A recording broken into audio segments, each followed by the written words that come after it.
कहते हम केरो से काम ही गे सड़ीवा खोज तू नहीं आ टांगवा कर तू नहीं आ कहते ना गे अब तोरा से कम ही आओ आज तोर बेटा खेबोगे तोर मर्दाना खेबोगे तोर ईंटा पत्थर सब खा जेबो है ना जी जखनी लाज ना लगतो आ जखनी अगल बगल में सब जानतो कि ना फलाना के मेरा रुआ लड़ रहे आ अखनी जय बोले के माथर के आदमी बोले सच्चे दरबार की बोले बाबा भूतनाथ की तो हार की शंकर नामा के माला बागू थैहा गे मालिया आगे की शंकर नमा के माला बागू हो थैहा गे मालिनी आगे नमा शिवाई के मोतिया बाई थैहा गे मालिनी और ऐसे नहीं तो झूमते हुए बनाना है सबका हाथों पर एक बार हार की शंकर नमा के माला बागू तू थैहा गे मालिनिया हार की शंकर नमा के माला बागू थैहा गे मालिनिया उठा लो हाथ पूरा पूरा और नीचे हाथ नहीं करना है सबका ताली पूरे पूरे ऊपर नीचे नहीं करना है हाथ पूरे पूरे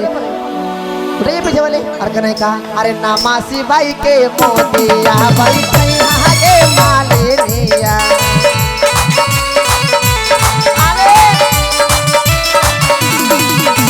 नामा शिवाई के मोतिया बाई थैहा गे मालिनिया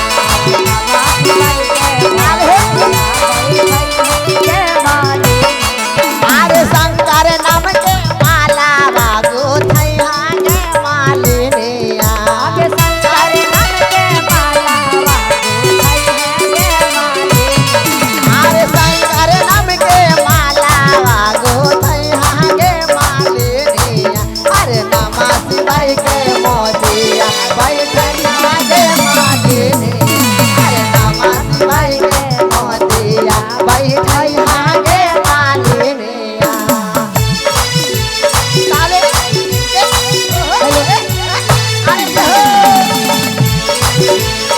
ताले पूरे हो बोलिए शंकर भगवान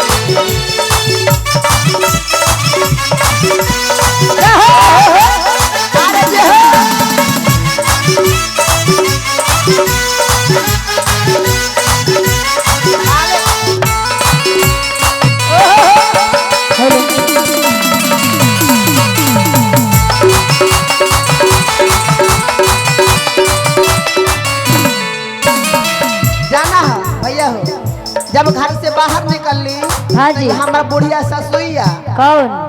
ये हमार मर्दानमा के मैया अच्छा तोर मर्दानमा के मैया अच्छा हम ना जाना है ये बुढ़िया कहा है ना हाँ जी ये पुतो तो ससुर जी के बड़ी पगड़ी बा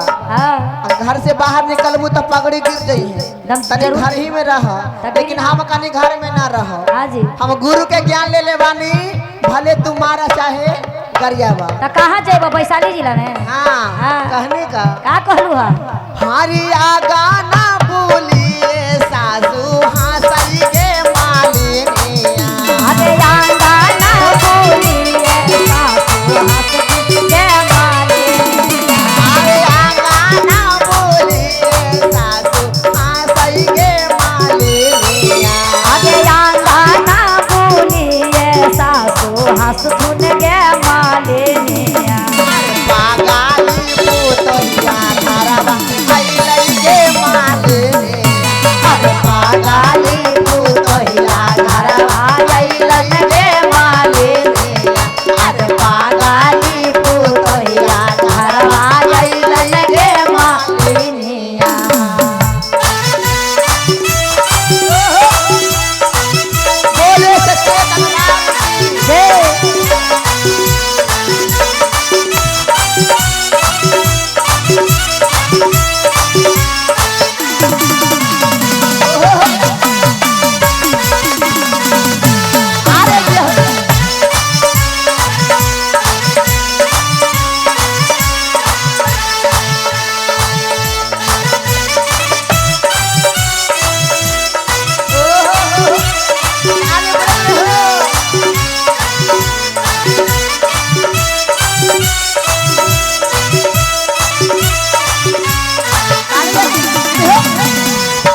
हाँ जी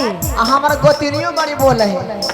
कहीं जाए शिव चर्चा में जा है आता ना बोलता तुम की कि हेने जा है हेने होने जाता है। कहा तरीका हाँ हरे भाना सा बैठाला गोतनी हंसई गे मालिनिया अरे भाना सा बैठाला गोतनी हंस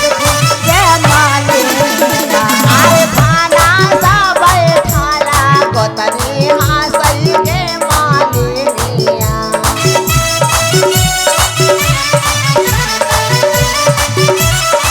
अरे बागाली गोतनिया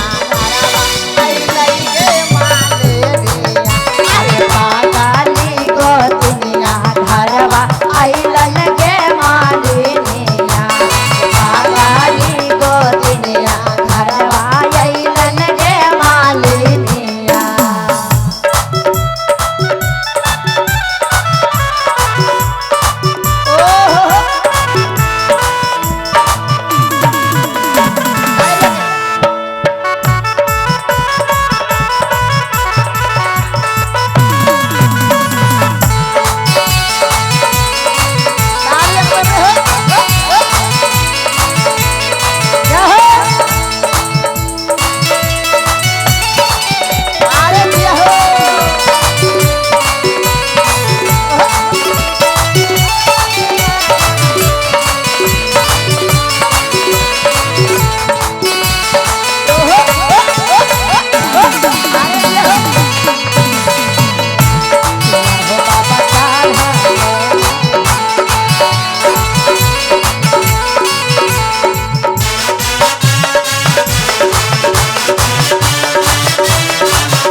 कैसे